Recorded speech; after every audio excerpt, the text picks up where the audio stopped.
Hello and welcome back to the channel, everybody. It's Aaron here once more again, and today I have for you another Gunpla review.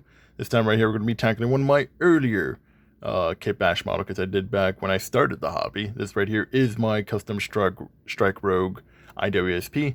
This right here is a model kit from most of Gundam Seed MSP or most of variations. This right here is a model kit of two kits. One of them being the 2004 most Strike Rouge I.W.S.P, mainly the backpack and the shield. While the base kit itself is the 2014 Strike Rouge Revive. Well, it's basically just the Gundam Strike Rouge. It's not called Revive, but we call it Revive because it basically is reviving the kit from the older units, specifically the one for 2004. Combines both of them together to make the Strike Rouge I.W.S.P custom that you see right here. Though I will say this is one of my earlier custom builds that I did all the way back, so you're going to see a little bit of my mistakes, like the number artworks that need to be done. A lot of pen aligning and painting that needs to be done as well, which, not gonna lie, after I'm done with this review, I'm probably gonna be doing that because younger me did not know, older me does, so I'm gonna course correct a lot of the mistakes younger me did. And what's it called? Fix this model after we're done with the review. I may do a live stream or video for it, but we'll see about that. But with that away, folks, let's dive right in with everything my Strike Rouge I.W.S.P custom comes with. And we're back, folks, and this right here is everything my custom Strike Rouge I.W.S.P comes with. Going off with the base kit itself, this right here is the Revive Strike Rouge. For those who want to know, as the Revive Strike Rouge is updated with modern parts back in 2014 when this kit was released.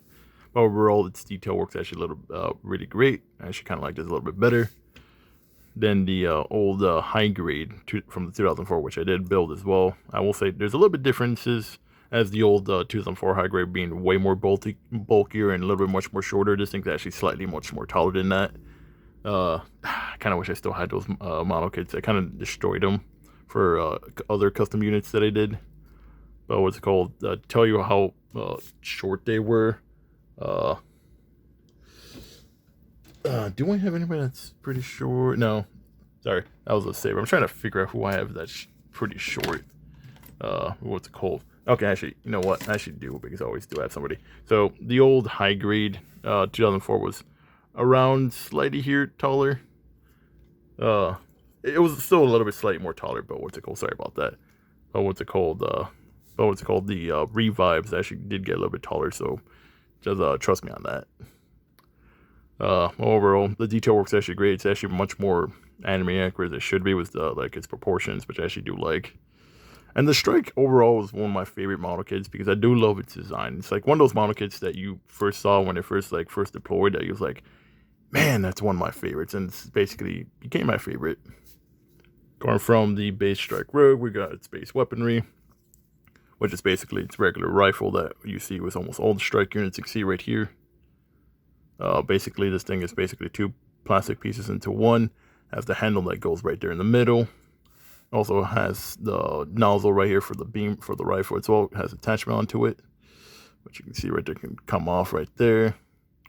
Just what's called. It's been a while since I've done this because what's called all of this is painted, and I kind of want to know what deal with that. So this right here is a two pieces, with basically a one jointed piece for the nozzle, and then one handle right here which moves freely. Going from the rifle itself, it technically does come with two beam sabers, which I technically did modify because on the side skirts I attached the holsters that used to belong on the backpack for the old strike pack, and modify these and attach them onto the kit itself, even though it's not how technically it works because it's different on battery operated, but it's mine custom, so I can do whatever I want with it. Because of the two beam sabers, which I technically painted the handles red, though I did keep the top part.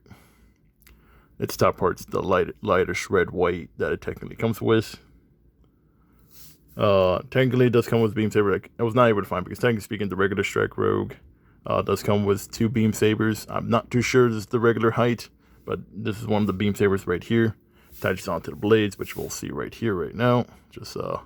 I just circle the blades around, and boom. That's basically the beam saber right there. And we also have one of the more famous weaponry to the Strike Rouge I.W.S.P. We have the gatling shield, which is actually one of my favorite things here. What's called, it has its boomerang blade, which we usually see on the perfect strike or one of the other strike packs, like the sword strike pack, which I do love. I don't know where the beam effect parts is, but if you buy the old 2004 one, it does come with that. I just don't know where it's at. Then we have the gatling shield itself, which which is pretty plain. The detail for it's actually pretty great. Like, it has a good amount of detail work, which you can see right here. I just wish I would have panel lined this and paint this a little bit better, but you can see right there it has decent detail work, which right there gives you a good opportunity for panel lining and painting, which is what I'm going to do. Though sadly, I kind of realized this. It's missing a white piece right here until I did not realize that was missing. So what's it called? I'm probably going to have to find either replacement, which I should have, or I'm just going to have to find something and just stick it on there. Or I just might mold the piece to just make it feel like that one right there. So it's not that going to be hard. So one thing in my years of being a Gunpla builder, is how to make custom pieces when you lose some parts. And then we have the iwsp pack itself, which is one of my favorite packs. First things first, one of the onboard weaponry that can be removed, which is swords.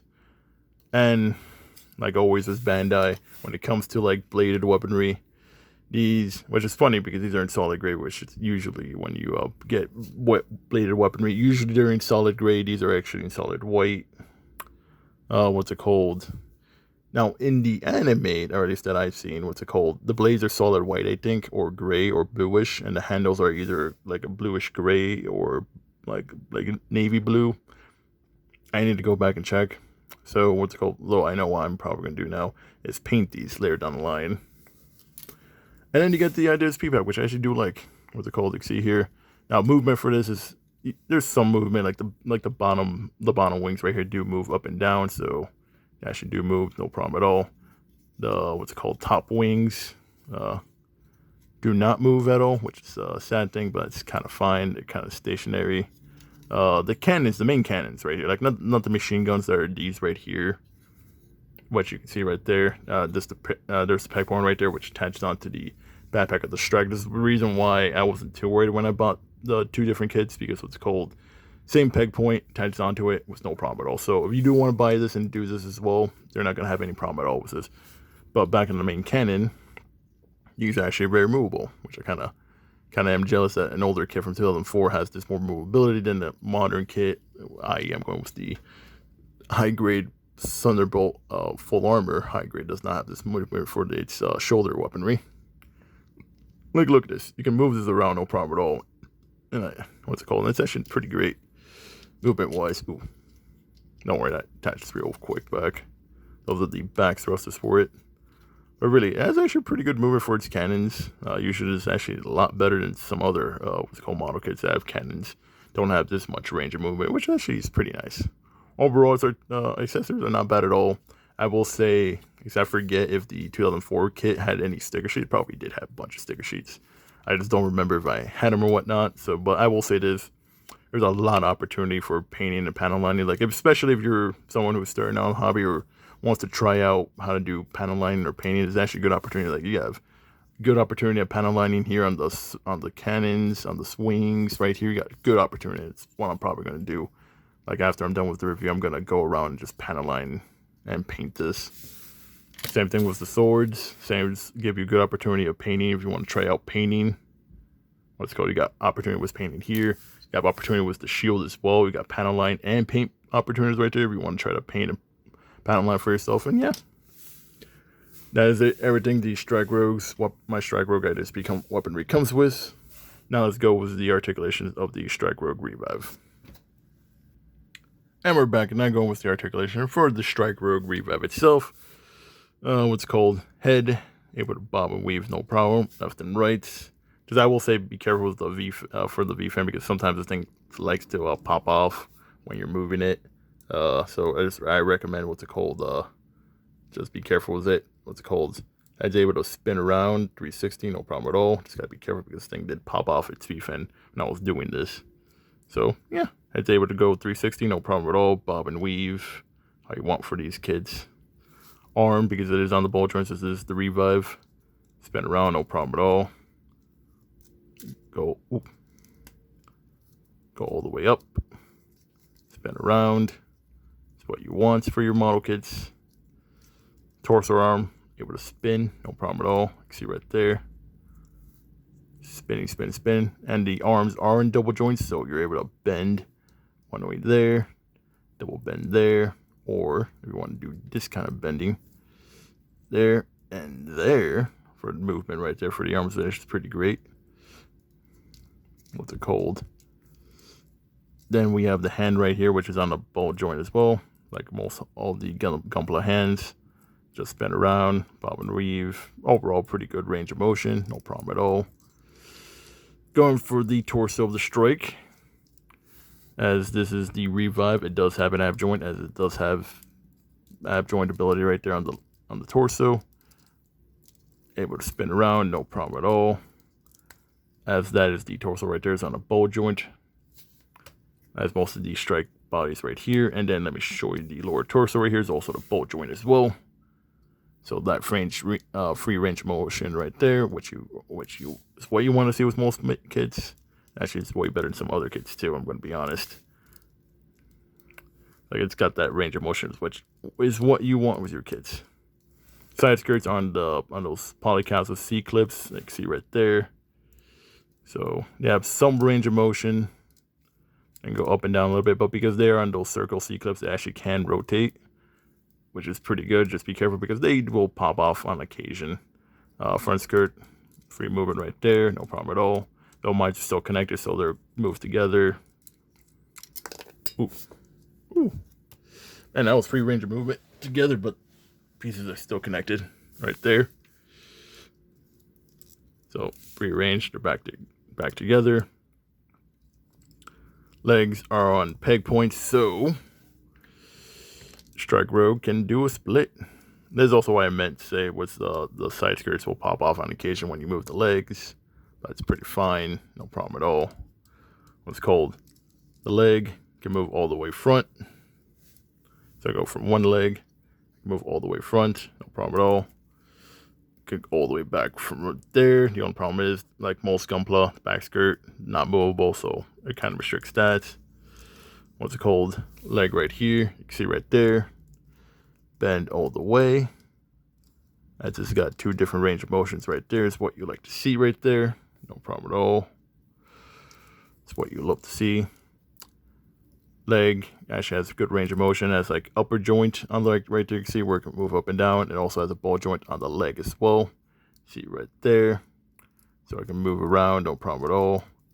It can do spins around, just what's it called, the knee armor technically sometimes blocks it, but you remove that. It's got good range of motion. Spin around, no problem at all, and that's what you like to see. You can reattach the knee armor joint. But most of the time, it really doesn't fall off unless you do block the range of motion. But overall, Strike Rogue, the Revive Strike Rogue has a really good range of motion, and that's what you like to see in model kits. Despite the fact that this is a 10-year-old kit, this actually still holds up to this day in 2025, which is what I do love. Ooh. That's what I love to see. Good free range of movement right there. That's what you like to see with your model kits, folks. Now, going on size comparison with other model kits I have around and maybe figures. And we're back now to do with size comparison with other stuff, with other model kits and figures I got lying around. Starting off, you have the regular Strike Rogue by itself. This kit usually has the Strike Rogue actually right there with regular model kits. Usually range around 5 inches, which is right here with my measuring tape right here, like 5, maybe 1/4. And starting off with the model kits, its counterpart right here. My other strike, or technically my perfect strike, though without its backpack on it, obviously, right here. Basically same kit. The only difference between both of them is the color scheme. Both of them are the Revive versions of each other. Though with my perfect strike having its shoulders attached onto with the perfect strike systems. Going from my perfect strike, we have my Gem Sniper K9 from Gundam Build Fighters. With the Gem Sniper K9 basically being around the same height, with only the antenna being a little bit taller. My Command Quanta from Gundam Build Fighters, not Gundam Build, no, yeah. Gundam Build Fighters Battle Log, there we go. I was forgetting the OVA this comes with. Going from the Command Quanta, we have a technical seed kit, but also technically also from Battle Log as well. You have the Gundam Asteroid version with the Strike Rogue being actually slightly taller than the Asteroid Red frame. Going from the inversion, we have a very tall Gunpla. We have the Sinanju Stein from Gundam Narrative right here. With the Gundam Narrative, with the Sinanju Stein being way taller, as it's around 6.5, 7 inches. But for measuring time, we're just going to do, because I kind of forgot about this. Yeah, 6.5. Ooh, very tall model kit. And let's go with some figures. Starting off with Figmas, which I think we showed a little bit before in the earlier stuff. We have my Figma first generation Saber, which they're around the same height right there, almost. Going from Saber itself, we have some Dragon Ball figures. We have Ultimate Gohan from the Dragon Star series. It was the Dragon Star series, around being 6 inches, so slightly taller than the regular Gunpla. Then we have one of my Joe Toys Warhammer figures. We have my Depthosaurus, which is actually slightly shorter, as is a 3.5 figure. And then last but not least, the mascot of the channel, like we always do, my Gundam Estrella Scarlet. Which something I've kind of realized with a lot of the Gundam Exia units that I do have lying around is how short they are.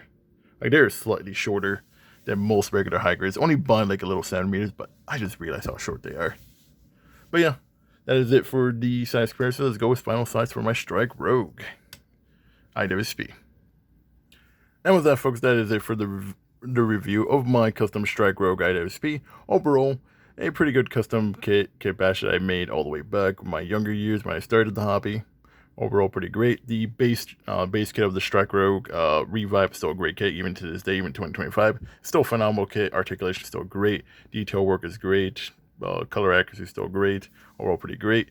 The backpack for the I.W.S.P. is still pretty good, even despite the fact that it's almost a 20-year-old backpack piece made all the way back in 2004. So overall, pretty great.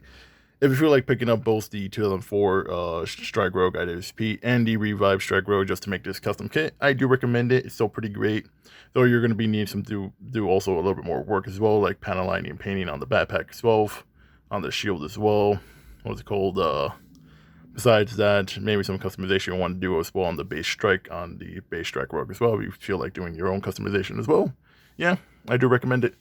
Now, trying to find these both kit, that's going to be a little bit difficult. For the regular Strike Rogue Revive, I'm pretty sure you can find that almost anywhere since it's basic, still technically modern kit, and Bandai does reprint that once in a while. The 2004 Strike Rogue I.W.S.P., that on the other hand, I have no clue. I have some spots, maybe eBay, New Type, I think I saw it last time on there, so I don't know if it's still in stock or whatnot. Maybe Gundam USA store, or maybe probably Go Hyperlink Japan or Bluefin. You can try to find them there, as those are possible places you can find that 2004 kit, because it's like I said before, Bandai doesn't reprint a lot of kits past like 2010, so trying to find those pieces. The only thing I just hope for, Bandai makes the backpack via the entry grade line. That way you could probably get that there, so it'll be hopefully much more easier. I mean, we did already get the entry grade Strike Rogue, so hopefully backpack variations will be coming soon. But with that out of the way, folks, that is it for the review of my custom Strike Rogue I.W.S.P. Hopefully you guys liked the video. Please consider dropping a like, share, and subscribe, as I always do appreciate it, folks. And as always, have a nice day. This is I, Power, signing out, and I'll see you guys on the next one.